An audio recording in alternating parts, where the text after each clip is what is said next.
Hey guys, Harry here from the Arrtx Guide. Thanks very much for joining me today. As you can see, I've got a set of the Paul Rubens Artist Soft Pastels. Um, so this is the 36 set, and there's also a 40 set. Now, I'm not 100% sure why they've done that. I don't know whether the 40 set has got different colours in it. When I look at the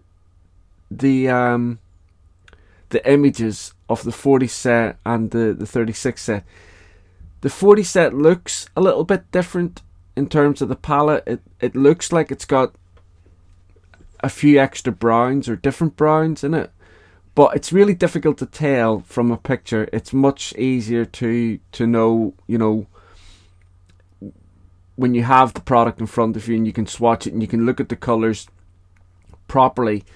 Looking through a photograph, it is difficult to decide if there's a difference, but I can't really see the difference, and so I'm hoping that there is a palette difference between the 36 and the 40, because other than that, I mean, we're talking an extra 4 colours here, so I don't really understand the relevance of the 36 over the 4. Sorry, having two sets, a 36 set and a 40 set. Obviously, normally you'd have like a 36 set and then a 72 set or something like that, or a 60 set. A significant jump, not just an extra 4 colours in the other set. So I did find that a little bit strange, but like I say, there could be a palette difference, but until I can get my hands on that 40 set, I can't really tell you for sure that there's a 40 set. There's not like a color code, or like a swatch that I can get hold of telling me the exact colours that's in the 40 set and the exact colours that's in the 36 set. I looked on the internet, I couldn't find it. Went on their website, that type of thing, couldn't find anything there either significant that was showing me the pigment names in both sets. So that's the first thing I find a little bit strange about these sets. However, a lot of the sets that I've reviewed lately from Paul Rubens and Arrtx, because they're kind of like the same, they've been doing a really good job of their products, especially whenever we consider keeping the prices manageable. I hate talking about prices, because what's affordable for me may not be affordable to somebody else, and what's affordable, to me, somebody could afford it 10 times over. So, I could sit here and say this isn't very expensive, but for somebody else it might be. So it's really, I find it really difficult talking about cost and things like that, because, or talking about the value of a product, really, because at the end of the day, when you're talking about value of product, you're talking about value to you. So what's your disposable income, how you spend your money. Some people at the minute are unable to feed themselves, and talking about an art product being expensive or not expensive is a little bit disrespectful, I think, in that sense. But I'll have the prices over on the Art Gear Guide, and as always, the prices are from Amazon here in the UK, America, or like the US and Europe, if I can get them. And the reason why I use Amazon, as I've said in previous videos, it's just easier to do that rather than go to all the franchise stores all around the world and try and get links to all of them and price differences from all of them. That would just take far too long for me to do that and put that into a review. So, like I always say, the links that I provide on the website are the cheapest links that I can find on Amazon. But obviously, if you can find them cheaper somewhere else, at a local store or something like that, then please, by all means, do that. It's always good to shop around, and it's always good as well to make sure that you know, if you can, support your local stores, because I know that these smaller art chains are finding things really difficult at the minute. So if you can support a local store, a small store, all the better for it.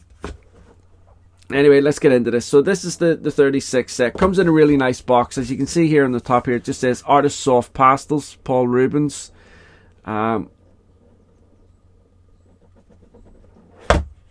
The box itself is really sturdy. It does look like a premium product.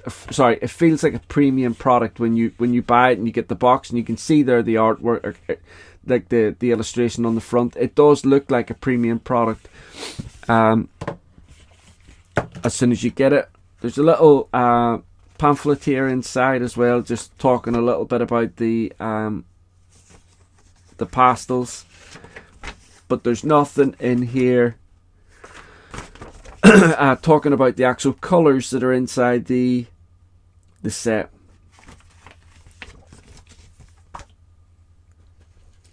So just a little the piece of foam here protecting the colors or the pastels, but there you go. As you can see,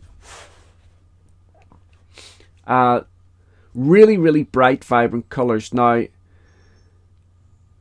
what I will say is, I'll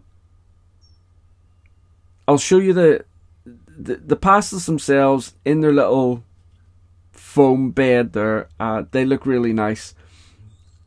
They're just little round cylinders of pastel. They remind me a lot of the Unison pastels. Obviously, not so much in quality, but they remind me of the Unison pastels whenever you first get them. The pastels themselves are just over an inch, just round about approximately 1.5 inches long, and the diameter of the pastels are about 14.2 mil diameter, just round about, just over 1/2 inch diameter. So 1.5 inches long, 1/2 inch diameter.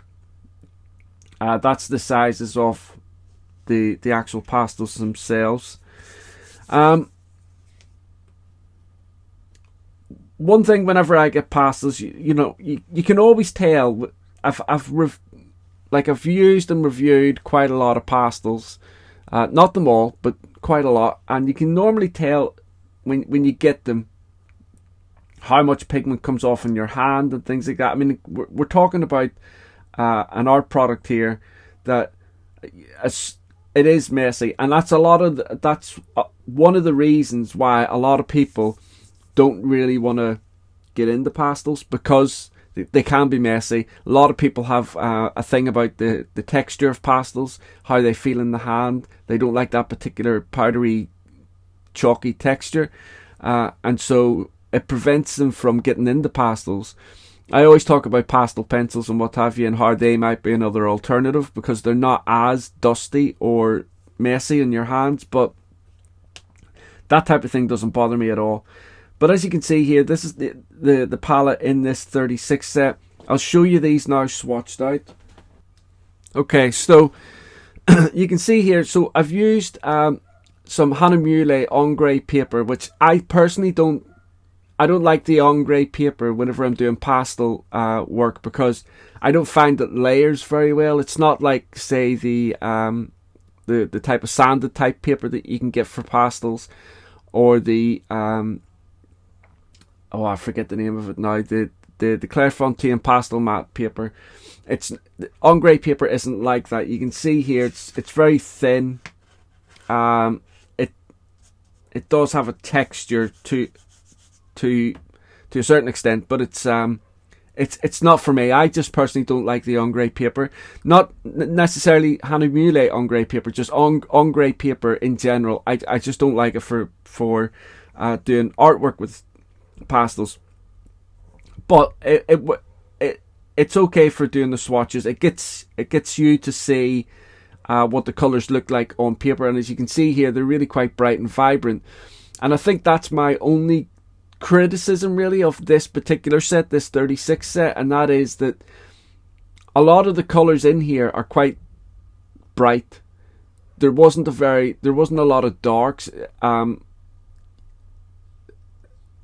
I mean, like, other than this purple here and the black and this dark grey, which is probably a warm grey actually, there's not a lot of dark colours in here. So when I was doing the artwork for it and I was trying to like create some shadow on the piece that I was doing, it was difficult simply because there wasn't very many darks. I mean, it would have been nice to have like a dark brown in here. I know that this is more like a burnt sienna, a dark burnt sienna, but it would have been nice to have a dark brown, which is why I say that maybe the 40 set is a completely different palette, because in the 40 set it looks like from the images that there are dark browns in that set. So I don't know whether Paul Rubin have set the 40 set out to be more dark colours and the 36 set to be more bright, vibrant colours. I don't know what the plan is there, but that's my only criticism over this. You can see the yellows at the top as well. They're all quite similar, and so I think that the three here at the end are quite similar, and then the first four, again, very, very similar in hue. And so, again, I think that they maybe could have taken out maybe one or two from the four, and certainly one from these three, and put in different colours, like a dark brown. I think they're okay on the dark reds, but you know, again, it all depends what genre of art that you're trying to do with them. It depends what type of artwork that you want to do with your pastels as to what type of colours you're going to need or going to, you know, require. A palette like this makes selecting a genre of art to do a little bit more difficult, at least for an artist like me. For someone like me who's I'm not very creative when it comes to, you know, selecting the right colours and mixing colours and blending colours. This is where your colour theory comes into it, and this is where colour theory is quite important to learn, because if you're going to work with pastels or watercolours or paints or anything like that, knowing your colour theory and the different colours that blend together to give you different colour to use and all the rest of it is important. But that's my only criticism of this 36 set. Not enough darks, and the yellows are too similar at the top there, as you can see. So this is the artwork that I did with the Paul Rubin pastels, and I tried something a little bit different. So I've had the Hannah Muley velour paper. Now, I don't know if you're familiar with velour. Velour paper is it feels like velvet.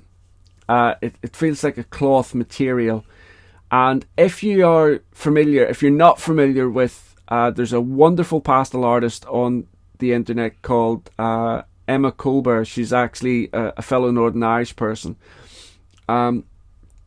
Emma is a fantastic pastel artist, and Emma works primarily with velour paper. Now, it's a very flimsy surface. You can see here it's very, very flimsy.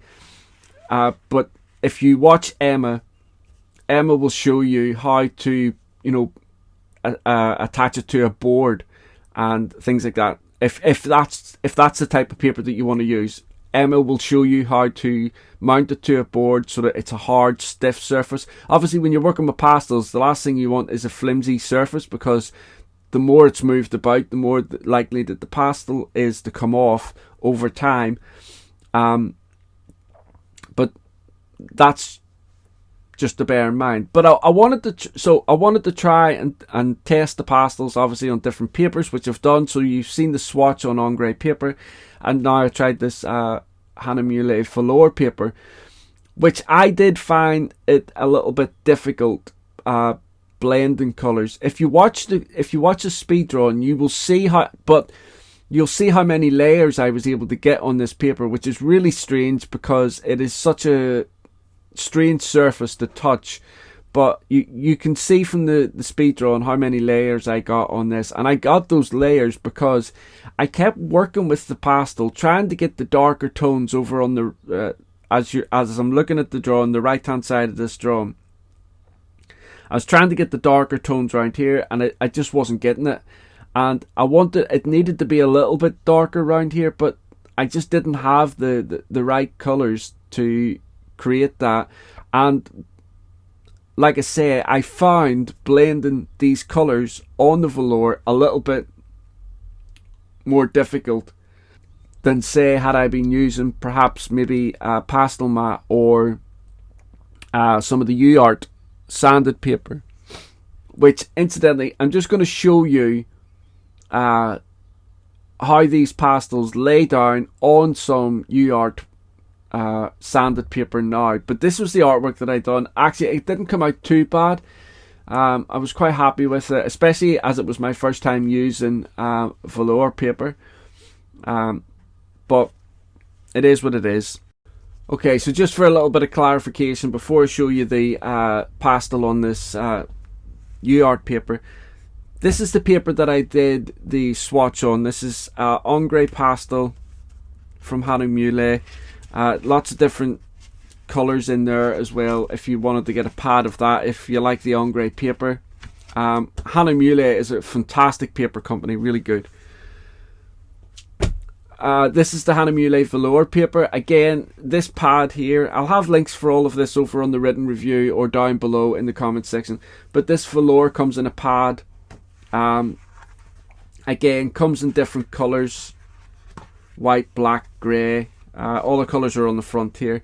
There's like a green colour, tans, different greys, a black, a white, and like a creamy colour as well. It's a good idea to try. I mean, you can get this type of paper as well, this velour paper, in big sheets where you can cut it off. Same with ombre. But if you're just starting out, get a small pad of it, try it, see how you work with it.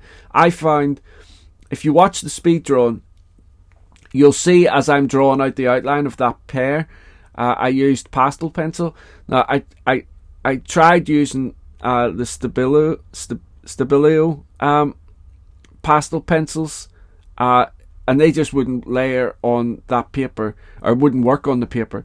And then I grabbed a Pip pastel pencil from Faber-Castell, a white one, and it worked a little bit better. So it's all about trial and error when you're trying new papers and what have you.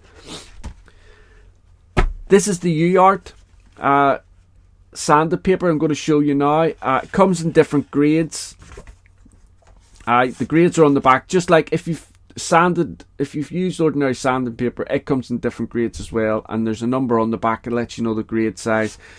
240, 400 and 600. The lower the number, so 600 is not very sanded at all. 400's a little bit more sanded. Then the 240 is quite coarse. And I think this pack here that I got, there were 7 grades in it. This is all I have left. I can't remember exactly what the grades were, but anyway, so what I'm going to do is I'm just going to use, I'm going to go middle of the road and use this 400. Okay, so as you can see, I've cut this down into a little square. And I'm just going to show you some of how the pastels react on this. So I've got this nice bright red. Don't forget, this is a sanded surface.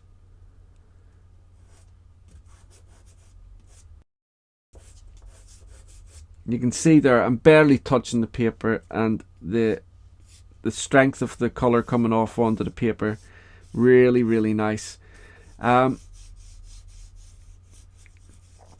Obviously, depending on the paper that you use, and will depend very much on how it moves about.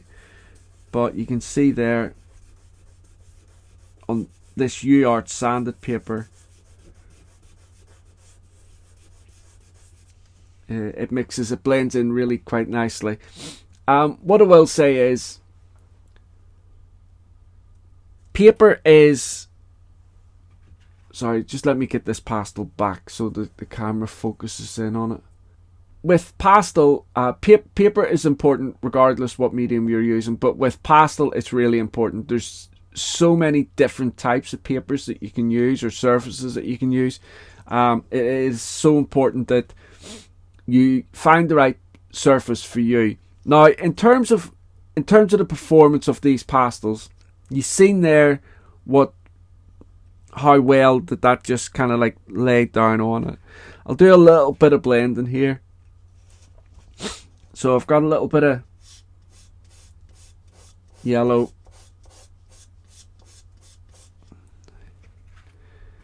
and then we'll go up a shade.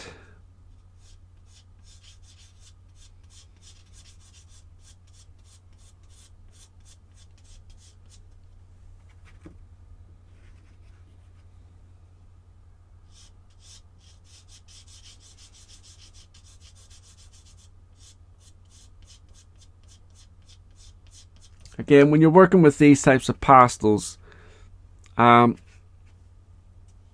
lot of this, like, you know, whether they blend well and all this type of stuff, this type of test is really more for pencils, because a lot of this very much depends on the paper that you're using as to how well these will mix and blend together.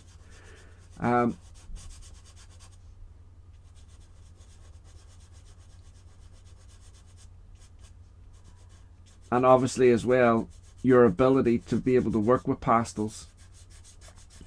It's not a super easy medium to work with, but it is a lot of fun. It gives you a lot of options. There is a lot of versatility in it, but there you can see it blends quite well. Now, obviously this isn't a comparison video or anything like that, but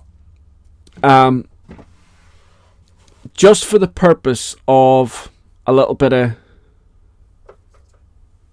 context here, a little bit of understanding.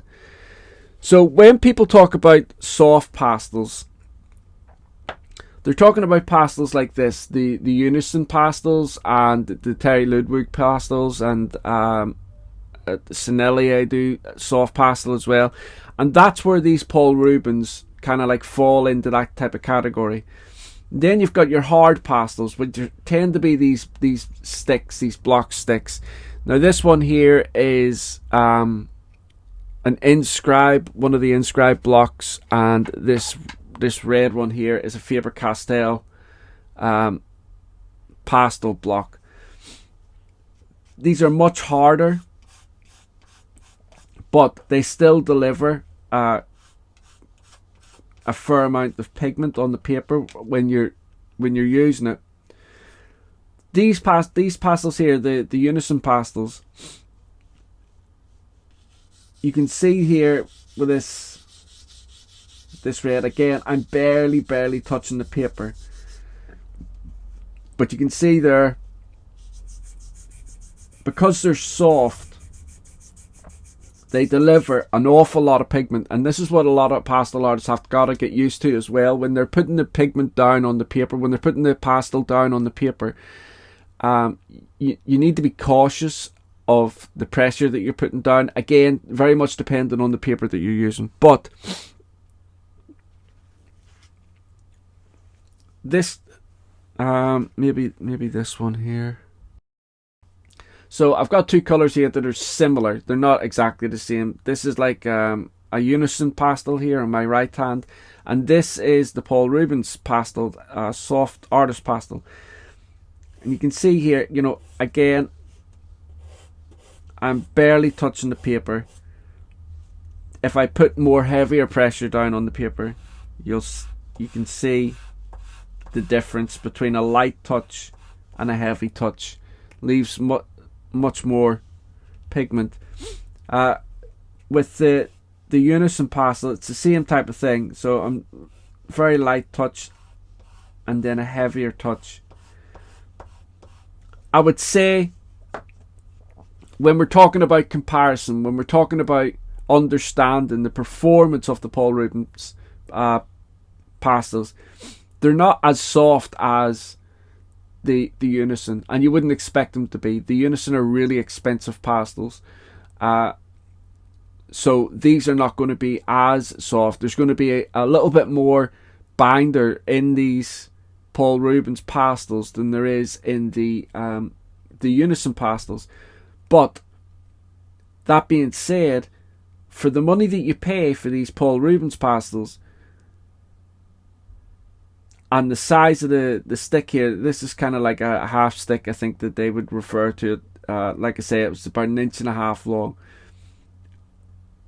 This is 1.5 inches long stick of beautiful pigment that you can work with on a surface. And I think that the pricing structure of the Paul Rubens, like I say, the prices are over on the written review of the Art Gear Guide, but the pricing structure for the 36 set and the 40 set, given what you get, is really, I think it's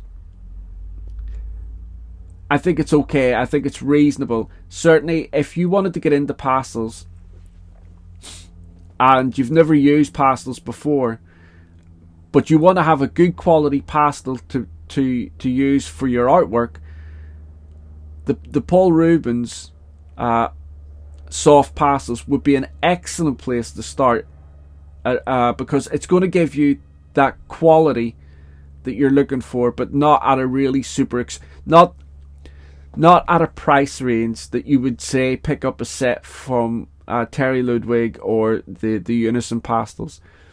If you wanted to get Unison pastels or Terry Ludwig, you're going to pay quite a significant amount for that, because you're getting almost pure pigment in those, and it's like they're gorgeous pastels and all the rest of it.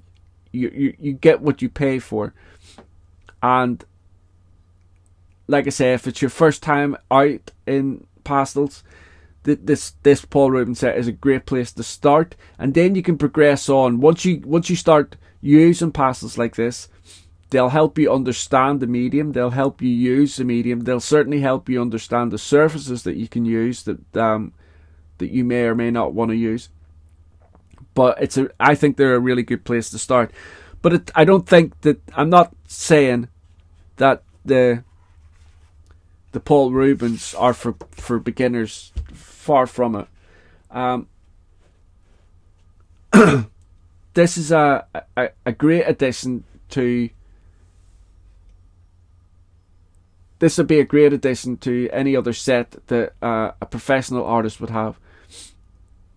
Biggest downfall is light fast information, but that's always really light fast information in pastels and what have you is always a topic that is argued about a lot, because of how it's a pastel, how it breaks down and all the rest of it, and when it breaks down, is it still going to maintain its light fastness? Same with like watercolors. A lot of people talk about watercolors, like watercolor pencils. They're light fast, but once you activate them with water, how does that affect their light fast rate and things like that? All those types of things, which are headaches to get into in any case. But if you already have a nice collection of pastels, this would be an additional, an excellent addition to that collection. So I would say, for me personally, I think that this set would be best used for beginners and for students that are a little bit ahead of beginners, that are kind of like a little bit more established with the medium, looking for some strong colours on their work or anything like that. The Paul Rubens would be excellent for. Okay guys, that's my review for the Paul Rubens Artist Soft Pastels. I really enjoyed using these. I'd love to see Paul Rubens come out with like a 72 set, a bigger set, with a wider range of not colours but like hues. So I'd like to see a lot more darker colours in their sets. Like I say, I don't know what the difference is between the 36 and the 40 because I haven't got them. It does look like on the 40, in the 40 set, there are more earth tones in there. That there's more browns and things like that. That there may well be some darker tones in the 40 set. It's difficult to tell without there being like a colour swatch with pigment names on it.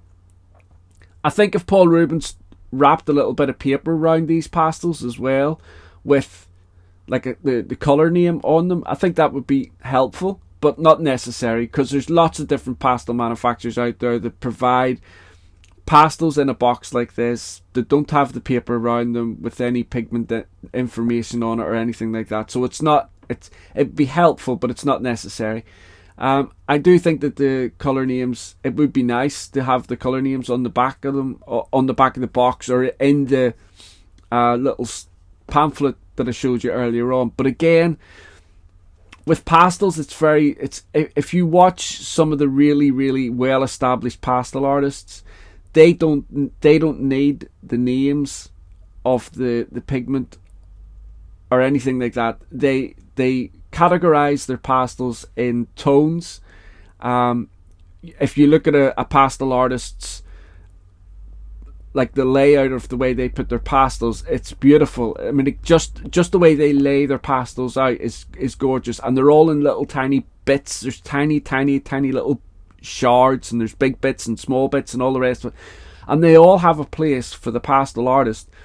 The pastel artist knows their color theory really, really well. Most of them do, and that's why they don't need the names of these pastels anywhere near them, because, like I say, they put all the reds in one section, then they'll put all the yellows and ochres and stuff like that in another section. They'll have all the blues in a section, and all the greens all the way around the way they like it, and they just select the colors that their eye tells them that they're going to need. So I understand why a lot of pastel sets don't come with the color names on them, but I think pastel companies need to be looking more toward the beginner as well as the pastel masters, because those masters of the pastels got their, they were once beginners, and I just think that having a pigment name or something to reference to help a beginner get into the medium would be helpful. But like I say, not essential, just helpful. I really enjoyed them. I think they're a great product. I think they're priced well for what you get. And one of those, I know those little blocks don't look that big. They don't look that much.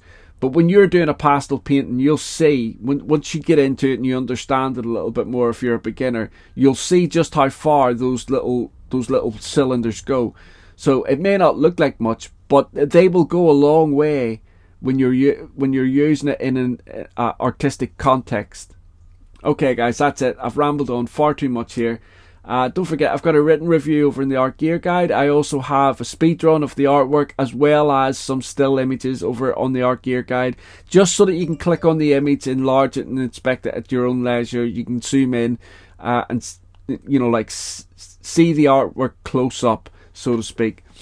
Don't forget, guys, if you're watching this video before the end of this month, which is September 2022, I still have a giveaway going over on the channel for the Arrtx acrylic pens, which I done a review of a couple of weeks ago. So if you want to get into that giveaway, go across to the channel, or there'll be a link down below for that particular video. Just leave a comment and I will be drawing a winner. I'll be naming the winner on the 30th of this month, September 2022. And finally, guys, if you've watched the video this long, thank you, but I'm going to be selling prints. I'll talk more about it. I'll talk more in depth about it later on, but I'm going to start selling some of the work that I do in prints. Now, I've collaborated with a company online here that does glisse prints. So it's not like one of these, it's not like Etsy or anything like that. It's a proper print store here in the UK. Actually, I did a review of their work not that long ago. I'll put a link down below. You can go and see some of the work that they do. But I've collaborated with them, and so I'm going to be doing glisse prints on 3 different types of papers. So there's like a glossy poster paper, there's like a matte poster paper, and then there's another paper that's very similar. It's textured. It's very similar to like watercolor paper. So like if you wanted a print of one of, say, the botanicals that I do, maybe that type of paper might be beneficial for you. And so when you place your order with me, I just tell the company to do a print of it, and they will send it directly to you. And I'll be selling the prints like worldwide, obviously America and all those other places. But obviously, if you live in America, the postage and packaging might be a little bit different for, say, somebody living in the UK. And also as well, when the company sends the print out to you, it's sent out in like cardboard, like it's really, really well protected. Let's put it that way. It's not going to bend or rip or anything like that. And I'll be selling different sizes as well. So I'll be doing A5, A4, and A3. A3 is the biggest size that I'll be doing. But if you you've seen a print that you really liked and you maybe wanted it bigger, then that's something that we could certainly talk about, and I'll be able to give you a price for it by talking to the company that I'm using to do these prints. I've just got to work out how to put up all of this on my website so that you can go across and buy it. So I need to work out that. Once I've worked that out, then all the prints, all the images of the artwork that I've done that I can sell as prints will be over there for you to go and select.